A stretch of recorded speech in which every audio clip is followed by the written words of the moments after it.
Students held another protest on the UT Austin South Mall this afternoon in hopes to send a message to the university. Comes after several other protests on the campus throughout the week. More than 130 people have been arrested while protesting there, calling for the university to divest from companies that support the war effort. Today's protest was calm compared to the others throughout the last week. Fox's Tan Radford reports from the UT Austin campus. This is one of several protests that have taken place over the last few weeks. There were dozens of law enforcement officers in attendance as pro-Palestine protesters made their voices heard.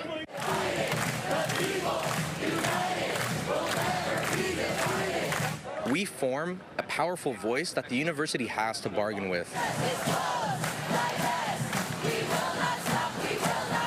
Around noon on Sunday, pro-Palestine protesters gathered at UT Austin South Mall, waving signs and holding Palestinian flags to send a message to the university. We will use our voices continually to try and divert these funds away from companies like Lockheed, Raytheon, Boeing, that the university is investing in to the tune of, millions and millions of dollars. And we say that we don't want that money there anymore. Several protesters addressed the crowd to voice their support for the movement.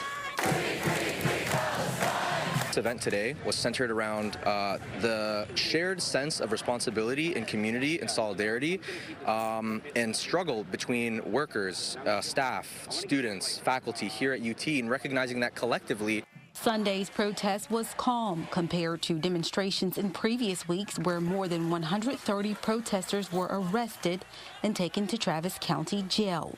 According to the university, the arrests were made after protesters repeatedly violated institutional rules and refused to comply with the university's directives. We're there to make sure that these people have somebody advocating for them on the outside, somebody who's organizing legal support through the Austin Lawyers Guild or whatever that may be.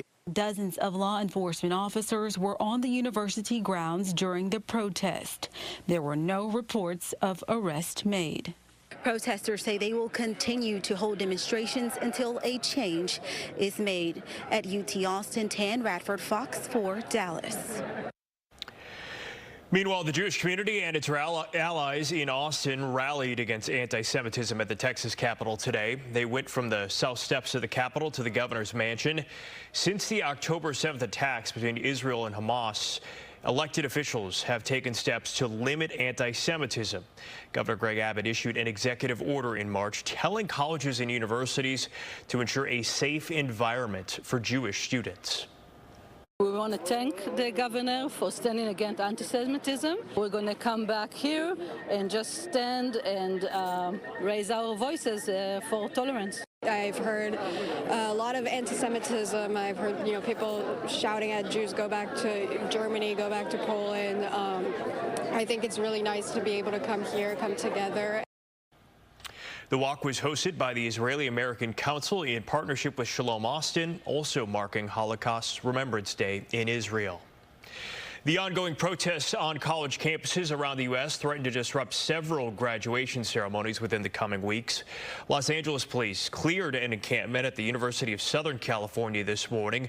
Around 100 protesters were still camping overnight when police and riot gear moved in during the early morning hours. No arrests were made there.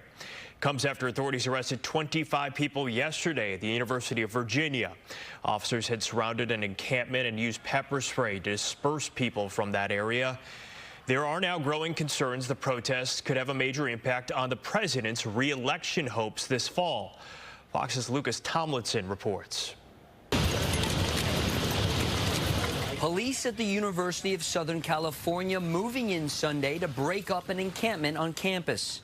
After the situation at Columbia University reached a breaking point, colleges have been taking a harsher stance in how they handle the demonstrations.